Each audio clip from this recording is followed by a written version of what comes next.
اعوذ باللہ من الشیطان الرجیم بسم اللہ الرحمن الرحیم السلام علیکم ورحمۃ اللہ وبرکاتہ۔ چینل سبسکرائب کر لیں اور گھنٹی کا بٹن دبا دیں، ویڈیو کو لائک کرنا نہ بھولیے گا، شکریہ۔ پانچویں قسط داستان ایمان فروشوں کی۔ زکوئی یہ سب سوچ کر اپنے کمرے میں واپس چلی گئی۔ اس کے اور ناجی کے خاص کمرے کے درمیان ایک دروازہ تھا جو دوسری طرف سے بند تھا۔ اس نے اسی دروازے کے ساتھ کان لگا دیے۔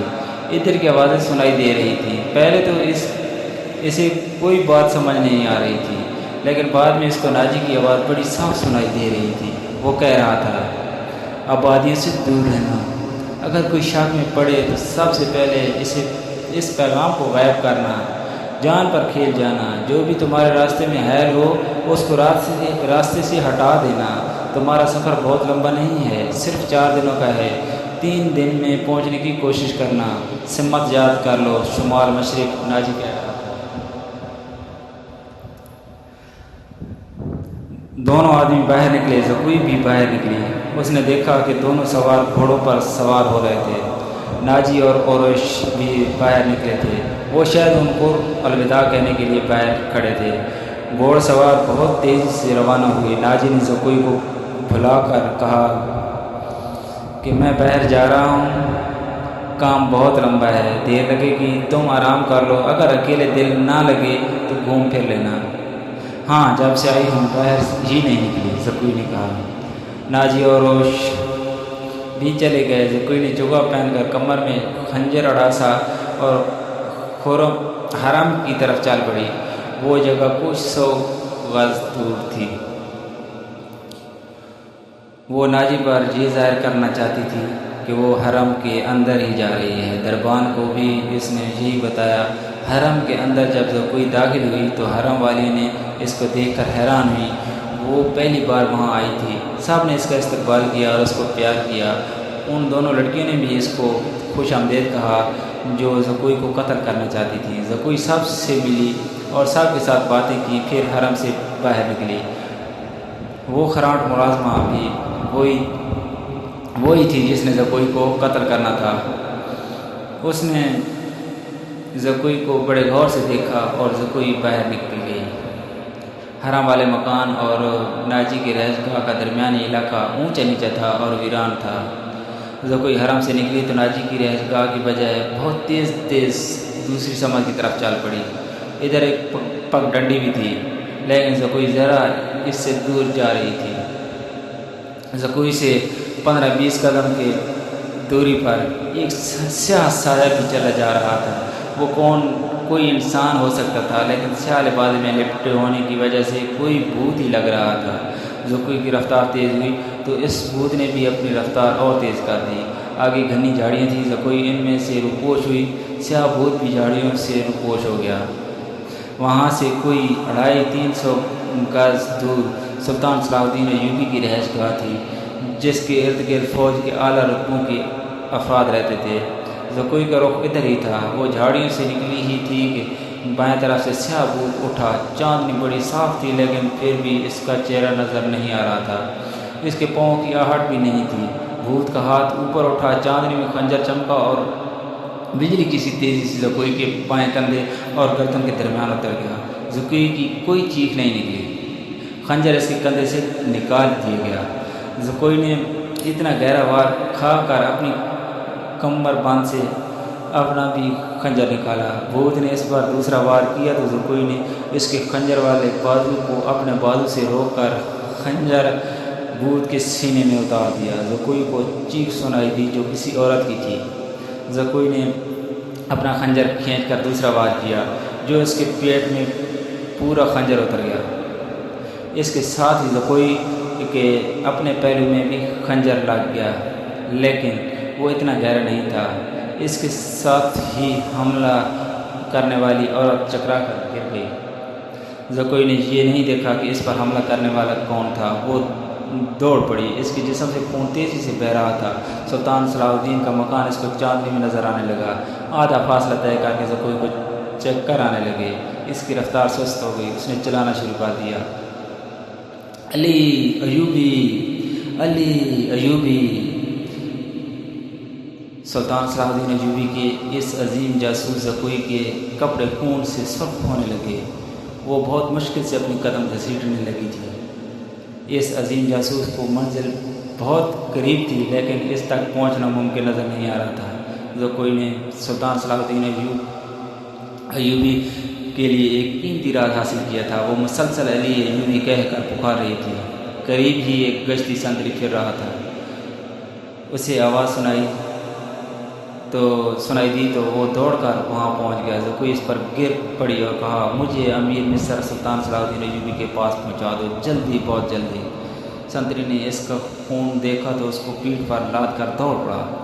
سلطان صلاح الدین ایوبی اپنے کمرے میں بیٹھا علی بن سفیان سے رپورٹیں لے رہا تھا۔ اس کے 2 نائب بھی موجود تھے۔ یہ رپورٹیں کچھ اچھی نہیں تھیں۔ علی بن سفیان نے بغاوت کے خدشے کا اظہار کیا جس پر غور ہو رہا تھا۔ اتنے میں دربان دوڑا ہوا آیا کہ ایک سپاہی اپنے زخمی لڑکی کو اٹھائے باہر کھڑا ہے، کہتا ہے یہ لڑکی امیر مصر سے ملنا چاہتی ہے۔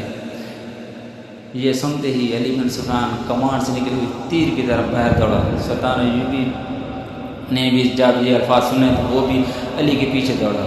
اتنے میں لڑکی کو اندر لایا گیا۔ سلطان صلاح الدین ایوبی نے چیخ کر کہا، طبیب اور جراح کو جلدی سے بلاؤ۔ لڑکی کو سلطان صلاح الدین ایوبی نے اٹھا کر اپنے پلنگ پوش پر لٹا دیا۔ تھوڑی ہی وقت میں پلنگ پوش بھی خون سے سرخ ہو رہا تھا۔ کسی کو بلاؤ، میں اپنا فرض ادا کر چکی ہوں، لڑکی نے نحیف سی آواز میں کہا۔ تمہیں زخمی کس نے کیا ہے؟ زکوئی علی نے کہا، پہلے میری بات سن لو، شمال مشرق کی طرف سوار دوڑا دو۔ 2 سوار جاتے نظر آئیں گے۔ دونوں کے چوبے بادامی رنگ کے ہیں۔ ایک کا گھوڑا بادامی اور دوسرے کا سیاہ ہے۔ وہ تاجر لگتے ہیں۔ ان کے پاس سلاح ناجی کا تحریری پیغام ہے جو عیسائی بادشاہ فرینک کو بھیجا گیا ہے۔ ناجی کی یہ سوڈانی فوج بغاوت کرے گی۔ مجھے اور کچھ نہیں معلوم۔ سلطان آپ کی سلطنت شدید خطرے میں ہے۔ ان 2 سواروں کو راستے میں ہی پکڑ لو، تفصیل ان کے پاس ہے۔ بولتے بولتے زکوئی پر غشی طاری ہو گئی۔ 2 طبیب آ گئے۔ انہوں نے خون بند کرنے کی کوشش کی۔ زکوئی کے منہ میں دوائیں ڈالیں جن کے اثر سے زکوئی پھر سے بولنے کے قابل ہوئی۔ مثال کے طور پر ناجی نے اوروش کے ساتھ کیا باتیں کی، ناجی نے زکوئی کو کیسے اپنے کمرے میں جانے کو کہا، ناجی کا غصہ اور بھاگ دوڑ، 2 سواروں کا آنا جانا وغیرہ۔ پھر اس نے بتایا کہ اس کو یہ علم نہیں کہ اس پر حملہ کرنے والا کون تھا۔ وہ موقع موضوع دیکھ کر ادھر ہی آ رہی تھی کہ پیچھے سے کسی نے خنجر گھونپ دیا۔ اس نے اپنا خنجر نکال کر اس پر حملہ کیا۔ حملہ آور کی چیخ بتا رہی تھی کہ وہ کوئی عورت تھی۔ اس نے جگہ بتا دی تو اسی وقت فوجی وہاں دوڑا دیے گئے۔ زکوئی نے کہا کہ وہ انسان زندہ نہیں ہوگا کیونکہ میں نے وار اس کے سینے اور پیٹ پر کیے تھے۔ زکوئی کا خون نہیں رک رہا تھا، زیادہ تر خون پہلے بہہ گیا تھا۔ سلطان صلاح الدین کا یہ جاسوس اپنی آخری سانسیں لے رہا تھا، اپنے فرض پر اپنی زندگی قربان ہو رہی تھی۔ زکوئی نے اپنے امیر مصر سلطان صلاح الدین ایوبی کا ہاتھ پکڑا اور جھوم کر کہا، اللہ آپ کو اور آپ کی سلطنت کو سلامت رکھے۔ آپ شکست نہیں کھا سکتے۔ مجھ سے زیادہ کوئی نہیں بتا سکتا کہ سلطان ایوبی کا ایمان کتنا پختہ ہے۔ پھر اس نے علی بن سفیان سے کہا، علی، میں نے کوتاہی تو نہیں کی۔ آپ نے جو فرض دیا تھا وہ میں نے پورا کر دیا۔ تم نے اس سے زیادہ پورا کیا ہے۔ ہمارے تو وہم و گمان میں بھی نہیں تھا کہ ناجی اتنی خطرناک حد تک کارروائی کر سکتا ہے اور تمہیں جان کی قربانی دینی پڑے گی۔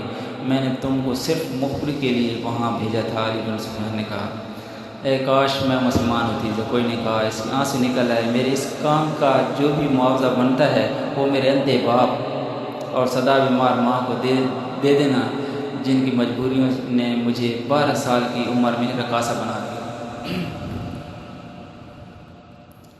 زکوئی کا سارے طرف ڈھلک گیا، آنکھیں آدھی کھلی ہوئی تھی اور اس کے ہونٹ آدھے نیم وہ مسکرا رہے تھے۔ طبیب نے نبض پر ہاتھ رکھا اور سلطان کی طرف دیکھ کر سر ہلا دیا۔ زکوئی کی روح اس کے جسم سے آزاد ہو چکی تھی۔ ایک غیر مسلم نے اسلام کی عظمت اور سلطان سے وفاداری کی خاطر جان قربان کر دی تھی۔ سلطان صلاح الدین نے کہا، یہ کسی بھی مذہب سے تھی، زکوئی کو پورے اعزاز کے ساتھ دفن کرو، اور اس نے اسلام ہی کے لیے جان قربان کی ہے، اگرچہ یہ ہمیں دھوکہ بھی دے سکتی تھی۔ دربان نے اندر آ کر کہا کہ باہر ایک عورت کی لاش آئی ہے۔ جا کر دیکھا گیا تو وہ ایک ادھیڑ عمر کی عورت کی لاش تھی جہاں حقوقت سے 2 خنجر ملے تھے۔ اس عورت کو کوئی نہیں پہچانتا تھا۔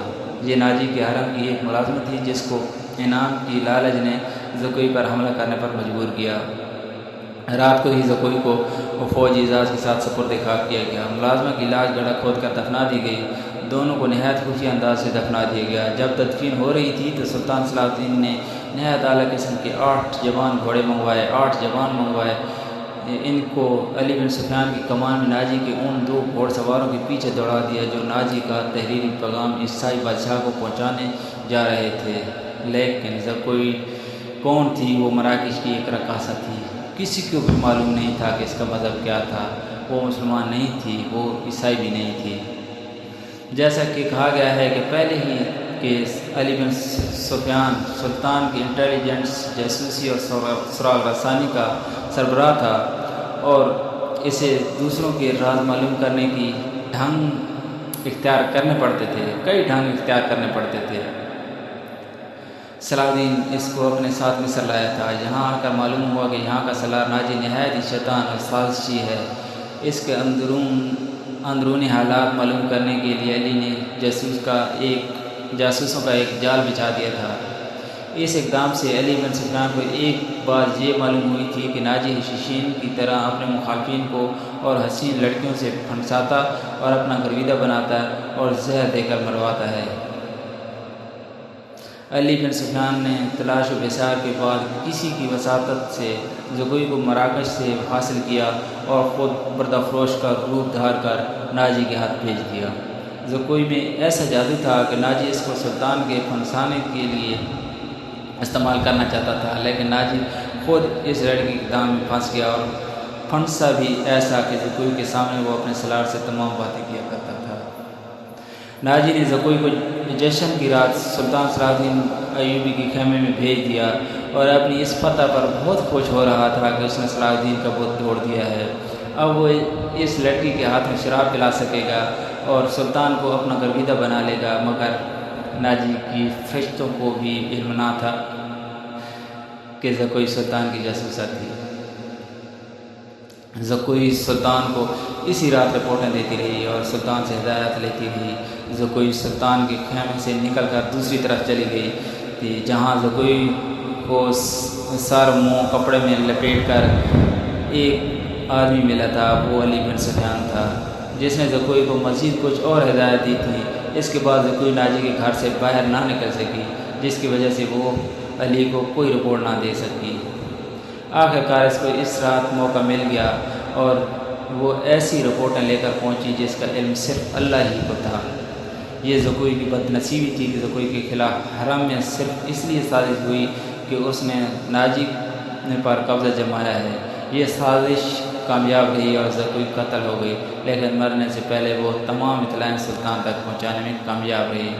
زکوئی کے مرنے کے کچھ عرصہ بعد وہ معاوضہ جو علی بن سفیان نے زکوئی کے ساتھ طے کیا تھا سلطان کی طرف سے انعام، اور وہ رقم جو علی بن سفیان نے ناجی سے بردافروش کی صورت میں ناجی سے وصول کی تھی، مراکش میں زکوئی کے معذور والدین کو ادا کر دی گئی۔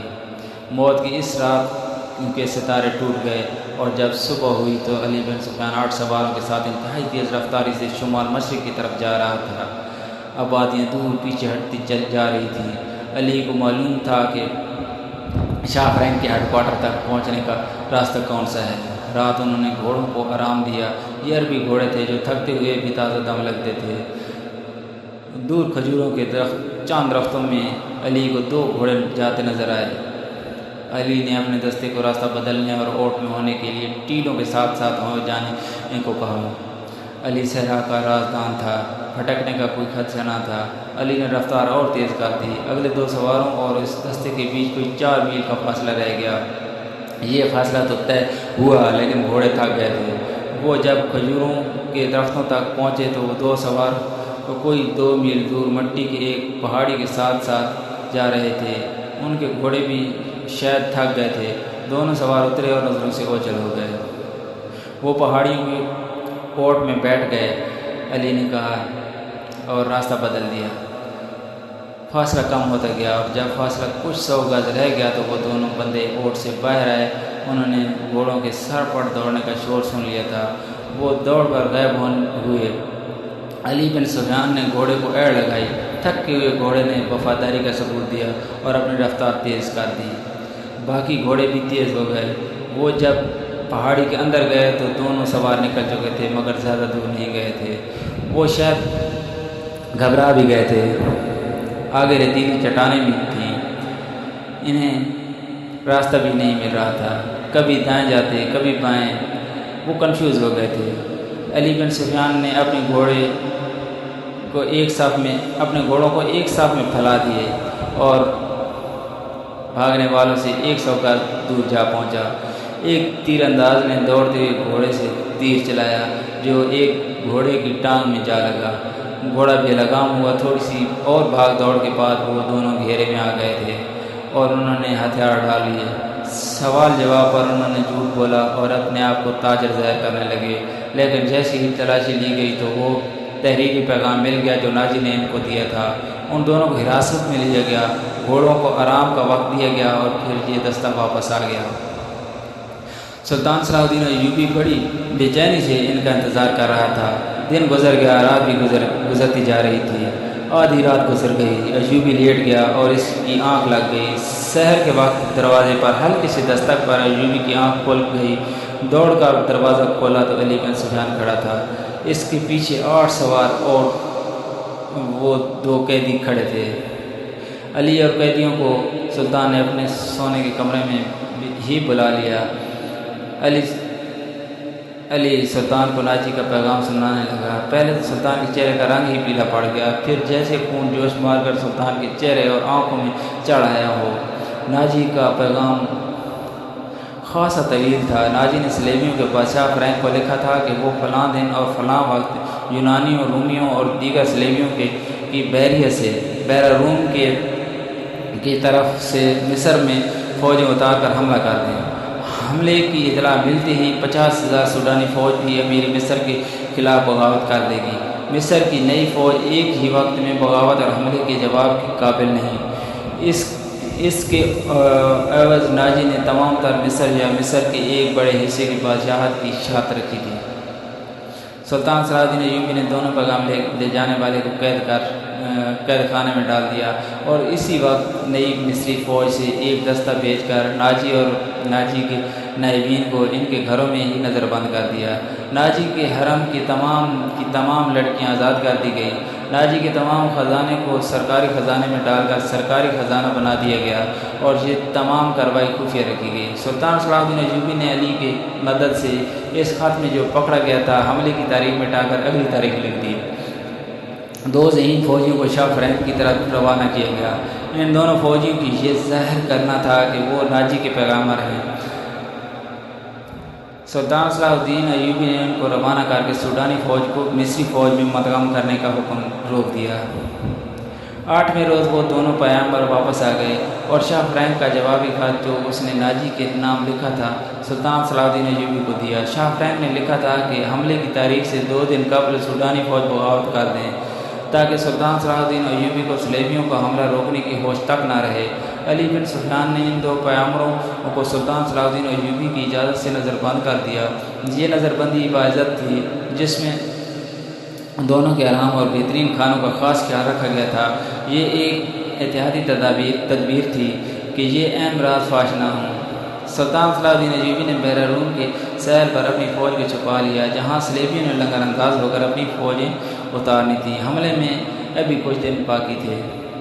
ایک مورخ سراج الدین نے لکھا ہے کہ سوڈانی فوج نے شاہ فرینک کے حملے سے پہلے ہی بغاوت کر دی تھی جو سلطان صلاح الدین ایوبی نے طاقت سے نہیں بلکہ پیار، ڈپلومیسی اور اچھے حسن و سلوک سے دبا لی تھی۔ بغاوت کی ناکامی کی وجہ سے ایک وجہ یہ بھی تھی کہ باغیوں کو اپنا سالار ناجی کہیں بھی نظر نہیں آیا اور اس کا کوئی نیب بھی سامنے نہیں آیا۔ وہ سب تو قید میں تھے۔ مگر ایک اور مورخ ہیتاچی لکھتا ہے سوڈانی فوج نے حملے کی بہت پہلے بغاوت کر دی تھی۔ تاہم یہ دونوں مورخ باقی تمام واقعات پر متفق نظر آتے ہیں۔ دونوں نے لکھا ہے کہ سلطان صلاح الدین ایوبی نے ناجی اور اس کے نائبین کو سزا میں موت کی سزا دے کر رات ہی میں ہی گمنام قبر میں دفن کرا دیا تھا۔ ان دونوں مورخوں اور ایک اور مورخ لین پول نے بھی صلیبیوں کے بحریے کے اعداد و شمار ایک جیسے ہی لکھے۔ وہ لکھتے ہیں کہ خط میں دی ہوئی تاریخ کے عین مطابق صلیبیوں کی بحریہ، جس میں فرینک کی، یونان کی، روم کی اور سسلی کی بحریہ شامل تھی، متحدہ کمان میں بحر روم میں نمودار ہوئی۔ مورخین کے مطابق اس بحریہ میں جنگی جہازوں کی تعداد 150 تھی۔ اس کے علاوہ ایک جنگی جہاز بہت بڑے تھے، ان میں مصر میں اتارنے کی فوجیں تھیں۔ اس فوج کا صلیبی کمانڈر ایمرک تھا۔ جن بادبانی کشتیوں میں رسد تھی، اس کی ٹھیک تعداد کا اندازہ نہیں کیا جا سکا۔ جہاز 2 قطاروں میں آ رہے تھے۔ سلطان صلاح الدین ایوبی نے دفاع کی کمانڈ اپنے پاس رکھی۔ سلطان صلاح الدین ایوبی نے صلیبیوں کے بحریہ کو مزید قریب آنے دیا۔ دام بچھایا جا چکا تھا۔ سب سے پہلے بڑے جہاز لنگر انداز ہوئے ہی تھے کہ ان پر اچانک آگ برسنے لگی۔ یہ نیکوں سے پھینکے ہوئے شعلے تھے اور آگ کے گولے اور ایسے تیر جن کے پچھلے حصے جلتے ہوئے شعلے کی مانند تھے۔ مسلمانوں کے اس برساتی آگ نے صلیبیوں کے جہازوں کے بادبانوں کو آگ لگا دی۔ جہاز لکڑی کے تھے جو فوراً جل اٹھے۔ ادھر سے مسلمانوں کے چھپے ہوئے جہاز آ گئے، انہوں نے بھی آگ ہی برسائی۔ یوں معلوم ہو رہا تھا جیسے بحیرہ روم جل رہا ہو۔ صلیبیوں کے جہاز موڑ کر ایک دوسرے سے ٹکرانے لگے اور ایک دوسرے کو خود ہی آگ لگانے لگے۔ جہازوں سے صلیبی فوج سمندر میں کود رہی تھی۔ ان میں سے جو سپاہی زندہ ساحل پر آتا وہ سلطان صلاح الدین ایوبی کے فوجیوں کے تیروں کا نشانہ بن رہے تھے۔ ادھر شیر اسلام نور الدین زنگی نے فرینک کی سلطنت پر حملہ کر دیا۔ فرینک نے اپنی فوج مصر خشکی کے ذریعے روانہ کر دی تھی۔ فرینک اس وقت سمندر میں جنگی بیڑے کے ساتھ تھا۔ جب اس کو اپنی سلطنت پر حملے کی اطلاع ملی تو وہ بڑی مشکل سے اپنی جان بچا کر بھاگ گیا، لیکن جب وہ وہاں پہنچا تو وہاں کی دنیا بدل چکی تھی۔ اگلی قسط دیکھنے کے لیے چینل سبسکرائب کر لیں اور گھنٹی کا بٹن دبا دیں۔ ویڈیو کو لائک کرنا نہ بھولیے گا۔ شکریہ۔ فی الحال جاری ہے اتنا ہی۔ اللہ حافظ۔